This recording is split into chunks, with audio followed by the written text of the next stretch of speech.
Good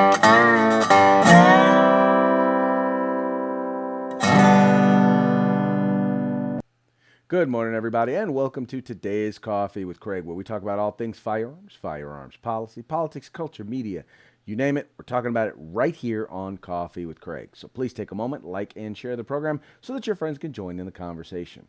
Also, make sure you subscribe to our YouTube channel. Follow us on Facebook, and in both cases, make sure you hit the notification button. That way, you get the alerts as soon as these videos go live, and you can participate in the live chat as the program is going on.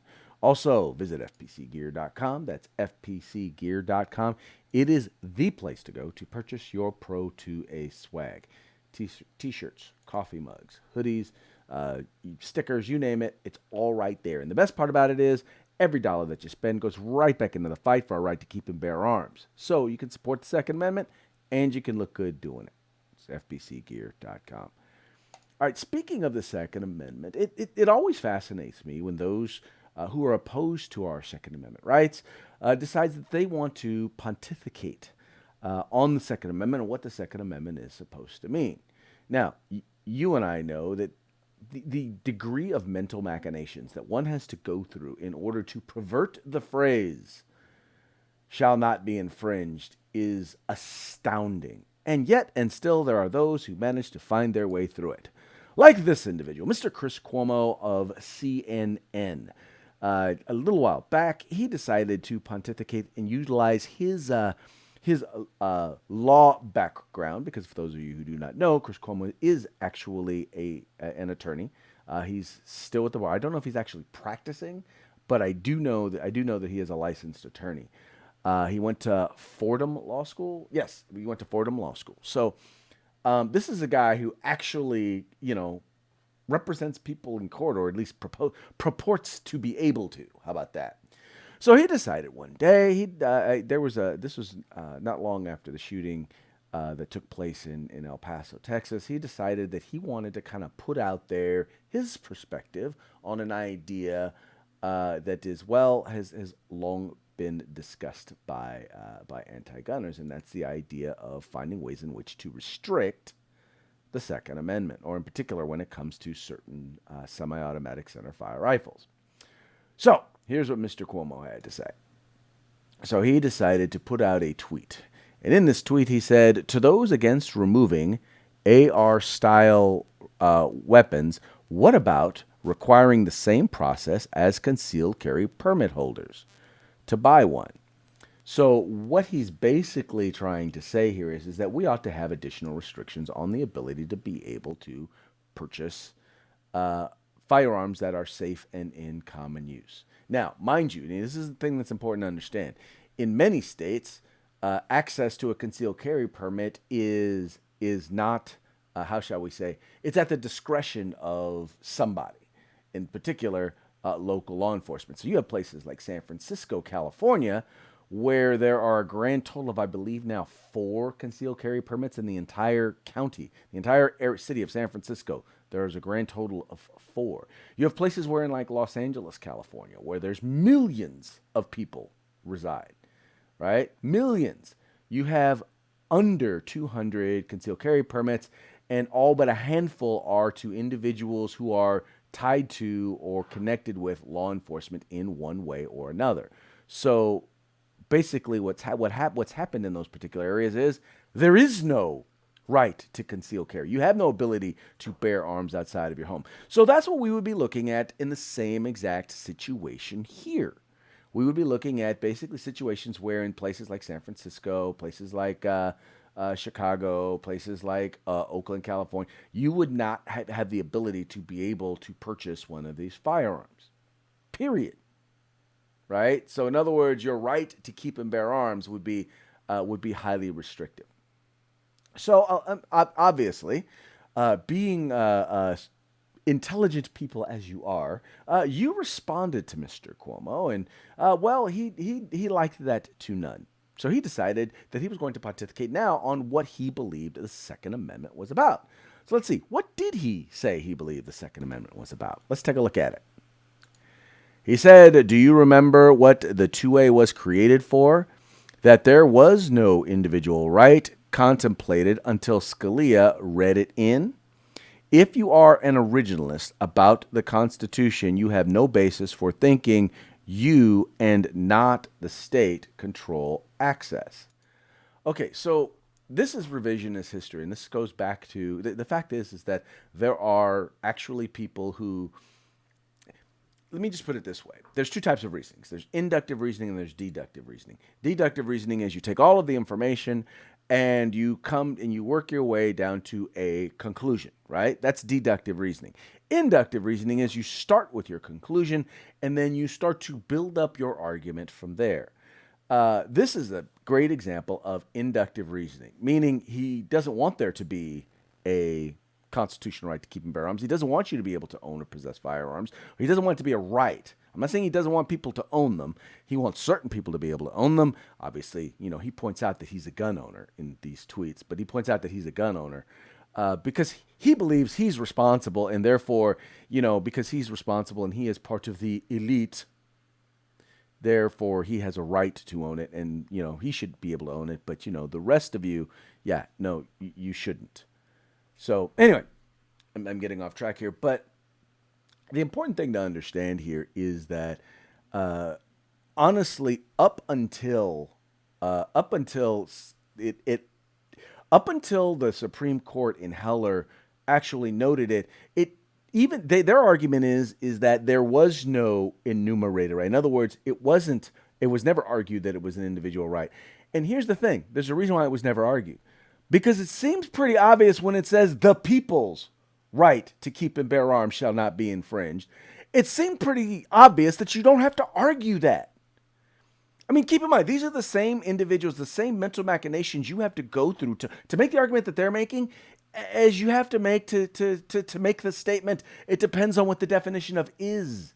For those of you old enough to remember former President Clinton, and his testimony and him saying depends on what the definition of is. That's the sort of reasoning and rationale that you have to go through to make this stuff make sense. See, it was, the thing is that the way in which the Constitution, the way in which this amendment was written, it was in association with the right to keep with the militia, but being in the militia was not a requirement. In other words, all it was a statement before. The operative phrase is the right of the people shall not be infringed. The right of the people to keep and bear arms shall not be infringed. Anyone who makes an argument to anything different, one, doesn't understand history and the purpose behind this. Number two, they don't understand basic English and the way in which the Constitution is written. It's real simple. All it's saying is, yeah, just about everybody owns a gun because guess what? You're supposed to have one for the militia. All right? So it's noting and it's recognizing that, yeah, everyone's pretty much got a gun or should have a gun. And so because of that, the right to own that firearm should not be infringed. That's really kind of it. That's really the point. But nonetheless, obviously Mr. Cuomo doesn't really care about the truth and what that has to say. So then when he's confronted with the idea and people start to bring up to him that, this is, the sorts of restrictions that he's talking to are going to lead to to gun bans, he brings up the 94 assault weapons ban. And he says, but you have to know that is paranoia and fringe right propaganda, as if he's not fringe left. The 94 ban was a joke. Manufacturer went around it, and we never even tracked shootings to see what impact it had. Okay, so let's break this down a few ways. Number one, you cannot in one tweet say we never tracked the shootings, and then turn around in other things that you post or in other things that you do on the media say, well, we know that it reduced shootings. It was effective. You don't get both. You don't get to say it was effective at the same time turn around and say that we never bothered tracking it. The two don't jive. So you don't get to make the same argument the opposite arguments both in your favor. That doesn't count. The other thing, though, to note is that what manufacturers did or what gun owners did was complied with the law. It's kind of funny. Every single time we comply with the law, these folks want to say that, well, we found a loophole or we circumvented the law. It's called compliance. It's you wrote the law, and the problem is that you don't know what you're talking about, Mr. Cuomo, and the people who write these laws don't know what they're talking about. They don't know what they're doing. And so people who do know what they're doing, they take a look at the law, they take a look at the technology, and they comply. And that's exactly what it is. It's called compliance with the law. And I'm sorry that you don't want people to comply with the law. But that's exactly what it is. But here's the thing. The thing is that he keeps saying that, well, you know, these are the same people who say that we're not coming after your guns. In fact, once again, he points out in this tweet, I'm a gun owner. He points out that no one wants to come after your guns. That's just wild right-wing propaganda.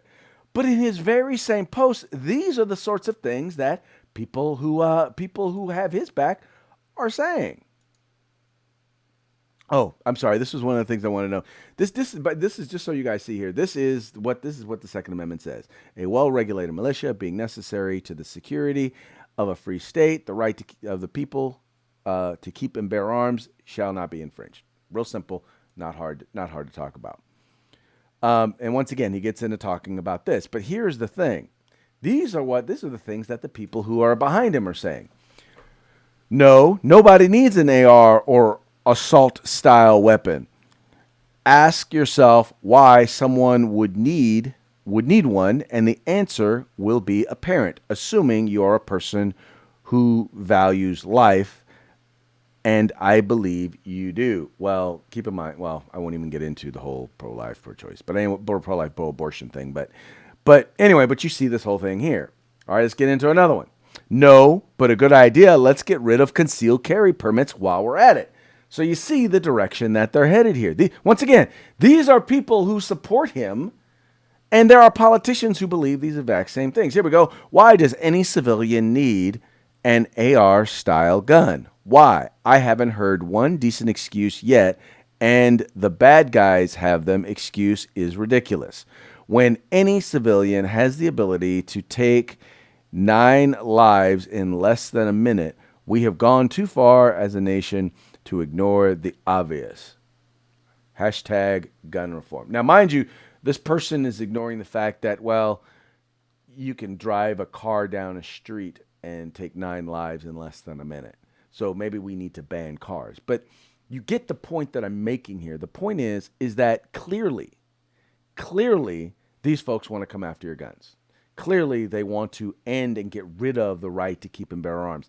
Clearly, they want to amend the Second Amendment to write out the ability for individuals to own or possess firearms. And that's the direction that these folks want to go. And I get it. It's incrementalism. See, that's the reason why they say that, well, nobody wants to take your guns. And that's the reason why they say, oh, well, this isn't too onerous. And the point is they're coming step by step, inch by inch, until eventually they've taken away that fundamental right. And that's the reason why, for those of you who wonder why we don't budge and why we won't budge and why we refuse to budge, is because every single time you guys come to us, once again, you don't come to us saying, tell you what, there's going to be a balance here. No, it's always, we're going to take your rights. And then now let's debate how much we're going to take. It's never, I'm going to give you this in exchange for that. Not to say that that's something that we would ever support. We don't believe that you trade away your rights. But at least you could be intellectually honest when you say, we're going to do this. At least then you're intellectually honest. But you're not even intellectually honest. You just simply want to say, we're going to cut off your fingers. Now let's negotiate how many we're going to cut off. And that is the discussion. Anyway, so we now know exactly what Mr. Cuomo thinks. We know that with his Fordham Law degree, we know that he is your traditional gun grabber who really doesn't believe in the Second Amendment. Now, clearly, because he says he is a gun owner, he does believe that he has a right to own a firearm, We believe that he believes that he is superior to the average person, that he should be able to exercise his right, but he wants to also be able to determine who else gets to exercise that right. And you and I know that many of us would not be on that list. Now, would we? If he had his way. Anyway, folks, that's going to be it for today's Coffee with Craig. We very much appreciate you guys tuning in. We appreciate you liking and sharing the program and telling your friends about the Firearms Policy Coalition. We are the home in the fight for civil rights. Got to use them or you're going to lose them. You guys take care. If you like our videos, follow, subscribe, like, and share.